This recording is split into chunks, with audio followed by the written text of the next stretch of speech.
Good afternoon, everybody. Thank you for joining me. My name is Luis Leon. I'm a partner solution architect with DBT Labs.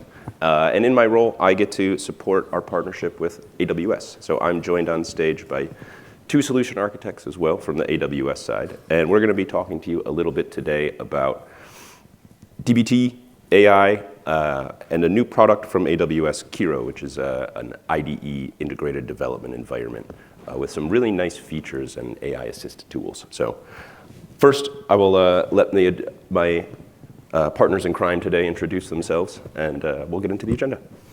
Sure. Hey, everyone. My name is Venkatesh Ravamudan. I am a partner solutions architect at AWS, supporting DBT. And my role as a PSA is to join forces with strategic partners like DBT to help our joint customers. Yeah. Hey everyone, I'm Neela Kulkarni. I'm a solution architect with AWS. Been with AWS 3 years now, based out of New York. And my role as a solution architect is for the customers like DBT, if they are building new products, how they can build it cost optimized based on AWS best practices. Perfect.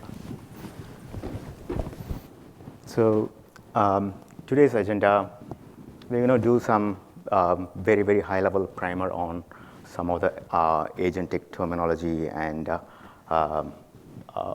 for people who may be very less familiar with it.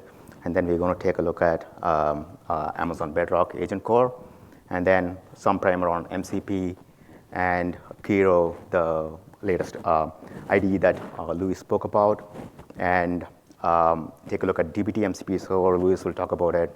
And then we're going to see a quick demo about how Bedrock and some of the SDKs that AWS has to offer, like Strands agents and Kiro and DBT MCP server, all work together. So we all have seen this, evidenced this. Generative AI has come a long way in a very short period of time. 2023 was the year of POC. We were like, what is generative AI? What model do I use? And 2024 was the year of going to production, where people were asking, how do I lower my costs? And how do I customize my model? And 2025 has been the year where businesses are behind the ROI that they see. Here, we're like, how do I keep up with the latest and greatest model? How do I stay up to date? And how do I get all my employees to embrace AI kind of questions? So Gartner prediction, by 2026, more than 80% of the enterprises would have used generative AI APIs or deployed them. And by 2028, 33% of the software apps will have some kind of agentic AI capability in them. And 15% of the day-to-day work decisions would be made autonomously through agentic AI apps.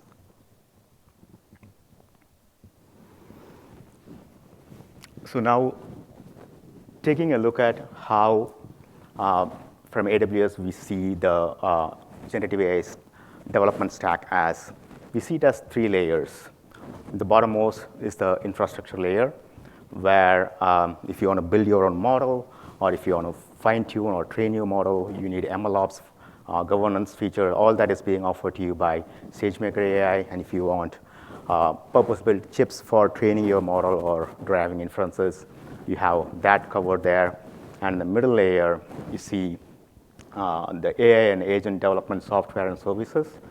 You have Amazon Bedrock, which offers you a wide choice of models that you can choose from for your needs, and be it first-party models like Amazon Nova or third-party models, and also offers you capabilities such as putting proper guardrails in place for your generative AI applications and optimizing the model, and the AgentCore as well. This was a launch in the New York Summit earlier this year. That gives you with the capabilities of all these primitives, like a runtime, gateway, memory. We're going to talk about AgentCore in some of the upcoming slides. And It also provides you with the SDKs if you want to do your own development, like Strands agents or Nova Act, which makes it very easy for all users to develop AI agents. And the topmost layer, you have applications that are built using these development and software services using Bedrock. Amazon Q, Kiro, we're going to talk about Kiro today, and Transform and Connect. So these are 5 different slide coming through. Yeah, these are 5 different components that we want to kind of emphasize on when we talk about Bedrock. One, it allows you a choice of model.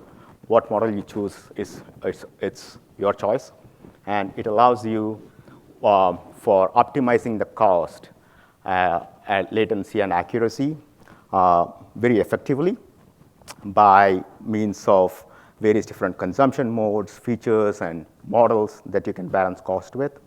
And it allows you to use your enterprise data securely, so that you can have your generative AI apps respond to you with relevant information, relevant responses that includes your enterprise context and very generative context. And 4, it provides you mechanisms to put proper guardrails in place for taking the prompts in and giving the response out, so that you are able to follow all the responsible AI policies. And it allows you to deploy and operate agents in scale.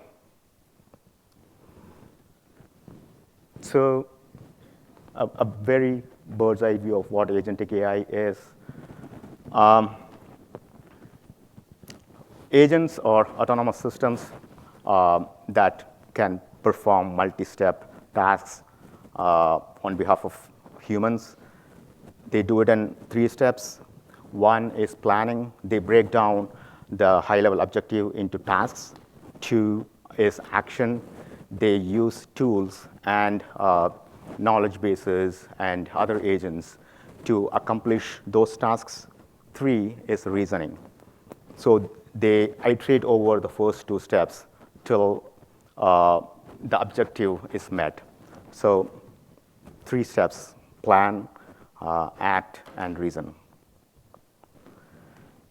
And when we look at AWS's offerings for the agentic AI development, it offers a comprehensive ecosystem for building and deploying AI agents.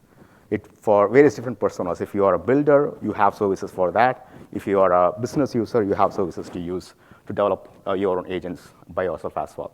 So we have agent marketplace, where several sellers, they have built models and tools and guardrails and knowledge bases, and they have listed there. You are able to browse through them and then purchase them out of the box and be able to use it.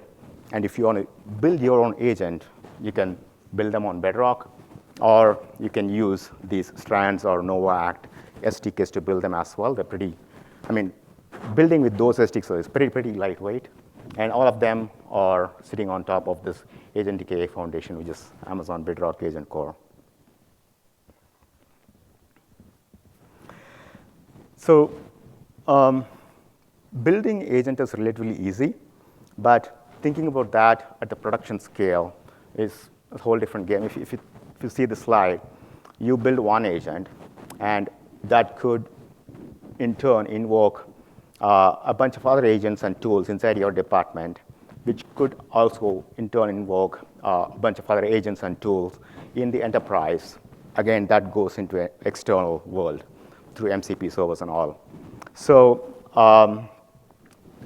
because the ecosystem is so interconnected, thinking about deploying an agent at a production requires a lot of thought process and a lot of primitives to be thought about.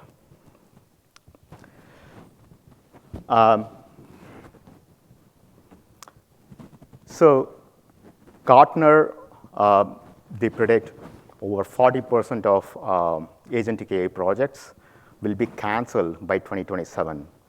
And the reason being less business value, or insufficient security or growing costs. So when we think about deploying AI agents in production, we have to think about a few things, right? For example, first, the agents need a sophisticated, specialized runtime. Unlike typical applications, the agentic apps can run for extended period of time. Because if imagine an agent that's invoking an LLM, and the LLM could respond sometimes unpredictable, right? And it could also call several other external tools or MCP servers or software apps.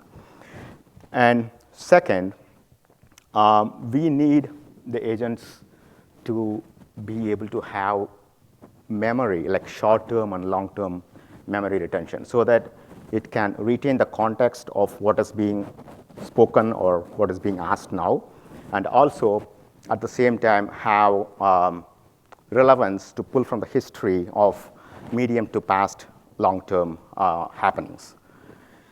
And three, we need fine-grained identity and access control mechanisms so that we know what agent is accessing. And we need agents to be able to discover tools and other agents that are available to them.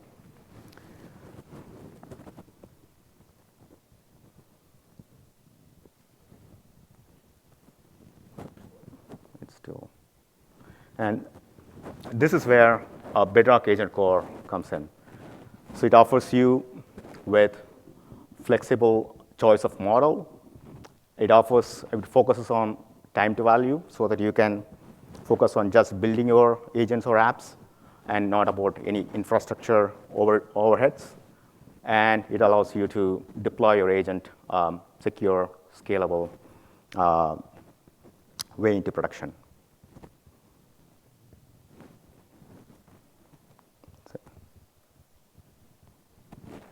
So looking at Bedrock AgentCore a little bit deeper, we spoke about a bunch of requirements, what we need to think through when we are going to deploy an agent into production. So now, how do you translate all that into these primitives that we spoke about? AgentCore at its heart has runtime, AgentCore runtime at the center of AgentCore. So that offers isolated, micro VM level isolation for several sessions that you may be running through your agents. Imagine you are deploying an agent in production, and that's going to create thousands of concurrent sessions. And each of those sessions need to be isolated from each other. So you can have them housed inside a micro VM, so that's if like 1,000 users are interacting with your agent that you have deployed in production, that data will completely remain isolated from each other. So that provides that capability. And it also, you could technically, I think, like 100 MB limit, if I'm not wrong, of memory, the payload size that you can have for each of those sessions. And if you actually think about how you would do if you were to deploy this by yourself, right? You will create a Docker container image of the agent that you want to deploy, and then maybe put it in ECR, create an endpoint from ECR, and then have that deployed in ECS, have some tasks running for them, and then scale up and down, manage that. So all that is taken away from you. You focus only on developing the agent, and the AgentCore runtime takes care of all that. And then we talk about security. AgentCore security offers you both inbound and outbound security, which means you have control over who all can access the agents that you deploy in production, and what all resources, tools, or resources that the agent has access to, both. And AgentCore memory, it offers you to store short-term and long-term memory when you're developing agents, so that you're able to use that in your context. And we have a few other primitives, but just in the interest of time, I'm just going to move over to the next slide, and I'd be happy to talk to anyone who needs this. And this is a real quick peek at what we have to offer in the agent marketplace. Obviously, we can't here list all the listings here, but just to give you a glimpse of what the categories could look like, we have pre-built agents built by several sellers, Anthropic, Carini, and we have agent tools listed that you are able to use in your agent development, and agentic solutions and professional services that are available for you if you want to if you need help in developing your agents, and software solutions that you could embed into your agentic apps as well. Now, with this, I'm going to hand it over to Neela to take us through MCP and Kiro.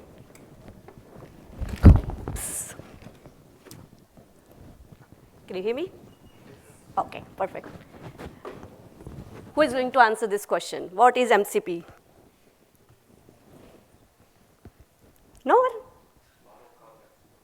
Come on, Louis. It's not for you. OK, so MCP is Model Context Protocol. It was released in November 2024 by Anthropic. It was open sourced by Anthropic. And after that, everybody rushed to create their own MCP servers. And we are going to see one of the DBT MCP server later today, too. So we talked about the agentic AI flow, right? MCP server gave us a standard protocol to have that agent-to-tool communication. So every agent has to perform certain tasks. Those tasks are defined in tools. When you're defining, before MCP, when this was defined, like what agent can perform which tool, or can invoke which tool, or can perform what task, all that configuration, all that code was part of your agent code itself. It was really tightly coupled before. With MCP server, that changed. Now we created another layer called MCP server. We defined all our tools, what is the name of the tool, what it does, what are the parameters are needed in case agent need to invoke those tools. All that information goes into MCP server. Now your agents are coming. It will invoke a request to MCP server. Give me all the list of tools. MCP server is going to respond back. It's going to give you the list of all the tools. And when it gets that information, based on the description, based on the names, based on the arguments, it has that information already. So it can invoke it, perform the task, and done. So this is a summary.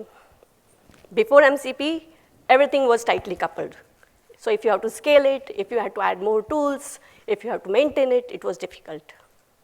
Now with MCP servers, since we have separated the tools and we have separated the agents, it has become more accessible, more reusable, and maintainable for everybody.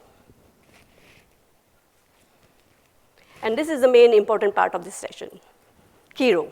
So how many of you are using some coding agent today? Which one?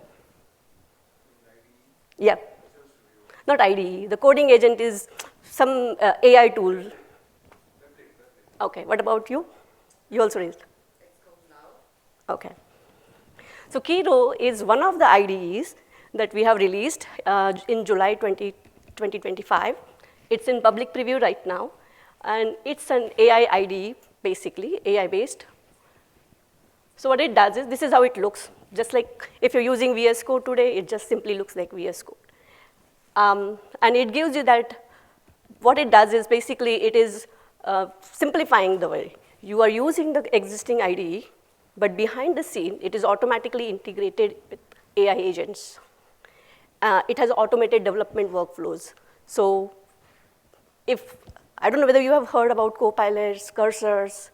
It's similar to that. You give the instructions, it is going to generate the code for you. Another trivia question. Who knows vibe coding? So vibe coding is, you take an AI agent, you give the instructions, very high-level instructions. It's going to generate a code, and you're going to use that code to generate your POC, prototypes, or something. With Kiro, that paradigm has shifted. We are moving from vibe coding to spec-driven coding. So for example, everybody uses Jira for user stories. Connect your Kiro to Jira MCP server, give an instruction saying that take this user story, take the requirement from the user story, create my front-end application, connect it to my back-end application. That's simple. Kiro is going to run through the prompt. It's going to connect to the MCP server. It's going to run through all those prompts. And it's going to generate 3 files for you. One, requirement.md. So what it's going to do is it's going to show you what are your acceptance criteria, what is the requirements. The next one it will going to generate is design.md. So in this now, because it's a complete SDLC that we're going to follow through here, right? You have to go through requirements. You have to create your technical detailed documentation. So design.md is going to have your architecture. It can show you the sequence diagram, any technical implementation details, you will see there. And then the last one is going to have a task.md. It will have detailed task list that you can individually run. You can send it to the different teams to collaborate together. You can create only front end, you can create only back end. So during all this process, you are in complete control. You can say that this certain requirements you did not like it. You can reiterate it, it will go and follow through. Now when we are creating files, when you're doing development, one thing that we need is, let's say I created a file. Now, it should automatically get added to Git repo. I want to see that if I'm generating a code, it should automatically follow my vulnerability checks. Instead of me telling Kiro to do that, I can create an agent hook. It's going to find out, Kiro is going to detect the event. I save the file. It's going to detect that event, it's going to run through the prompt, and it's going to perform that task for me. So you can create your agent hook. Remove all the manual work, remove the work of telling Kiro what to do. It will automatically do it for you.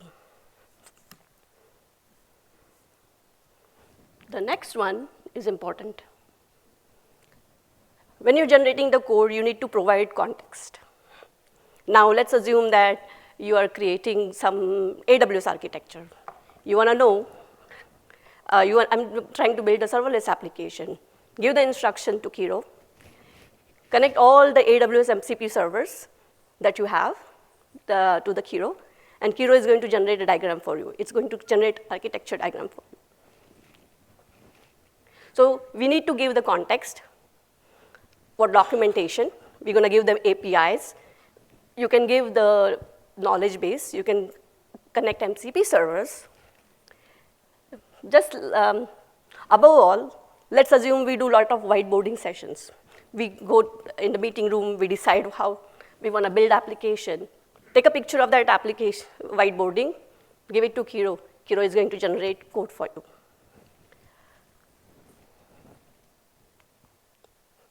So what do we get? We get VS Code compatible. Kiro is VS Code compatible. It's OpenVSX. It gets those OpenVSX plugins. All your themes, you can port your code into Kiro easily. It is using cutting-edge models behind the scene. Recently, we added, I think the slide needs to be updated here, but recently we added Auto. So what Auto does is, basically it has a model router. It goes behind the scene. It finds the best suitable model for you, which includes Claude Sonnet 4. We have also added Claude Sonnet 4.5 that was recently released. That's into experimental preview. And above all, you get the enterprise security. Since Kiro is operated and built by AWS, it follows all AWS security standards along with our shared responsibility models with customers. And last one, where you will use Kiro. You want to build new application, you can use Kiro. If you already have existing application but we want to add new functionality, you can use Kiro. If you want to do refactoring, it can take millions of lines of code as your context and give you the refactor. It can do the refactor, it can modernize. As of today, Kiro is still in public preview.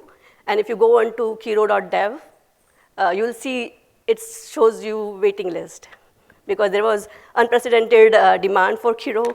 So what we are doing tomorrow, we have a DBT MCP hackathon. And AWS is giving Kiro codes that you can use, test it out. So whatever I mentioned today, if it excites and you want to try it out, please join the hackathon tomorrow. Thank you.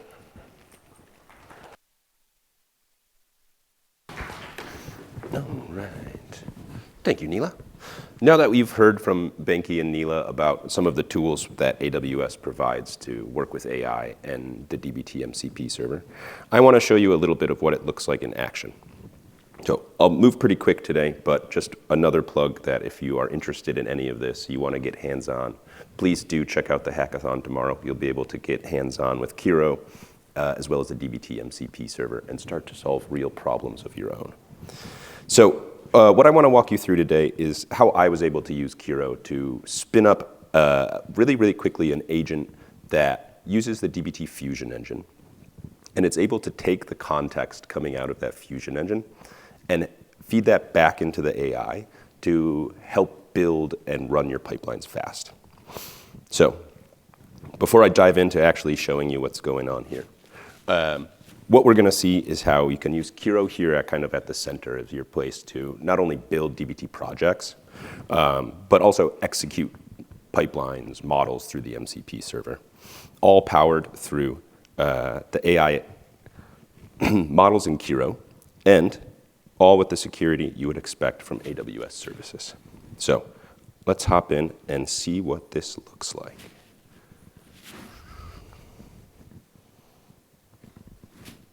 Right. I need to stop the presentation. There we are. Perfect.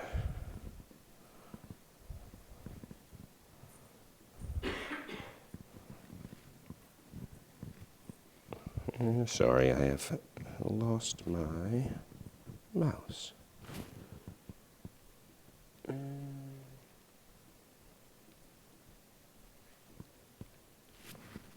Shut that down. There we are. Perfect.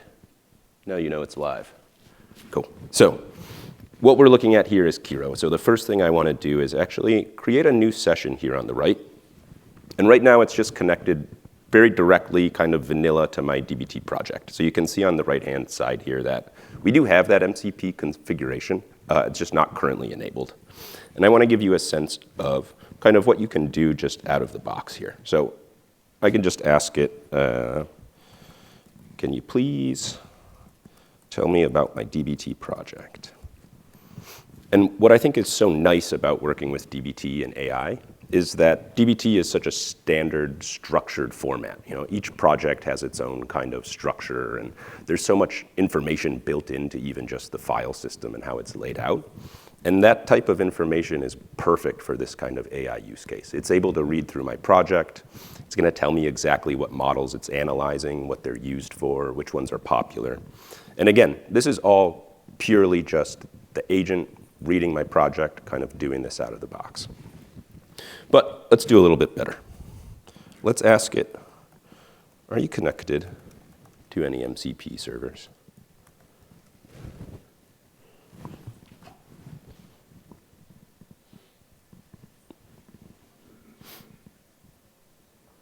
And it's going to tell me that there is some configuration in here, but it's actually got some errors right now.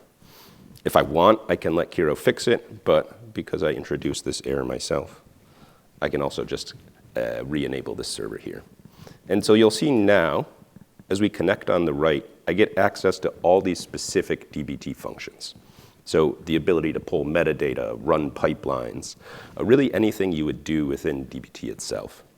And what's really nice about this is it has all of those concepts from DBT. So I can start to ask it something like, how healthy is my project? And it will take all of that metadata, data quality, data freshness, and understand those concepts directly. And it will call out to that MCP server to actually give me exactly what I need here. But let's do something a little more fun. Let's start to break some of these models here.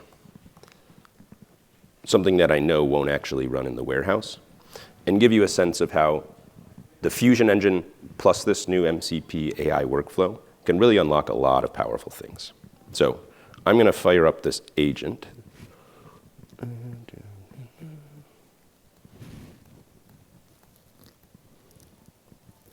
There we are. Oop.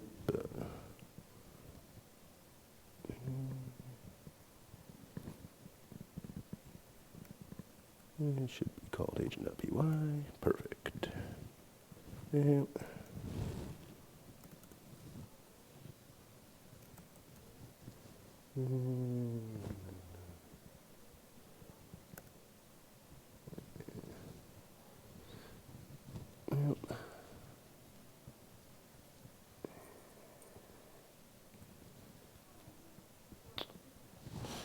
So, unfortunately, I can't fire up this agent right now, but I'm sorry about that. A live demo that failed on me, of course. So, if you would like to see this agent in action, please come tomorrow to our hackathon where you can get access to Kiro, and you can use it to fix this problem I just introduced.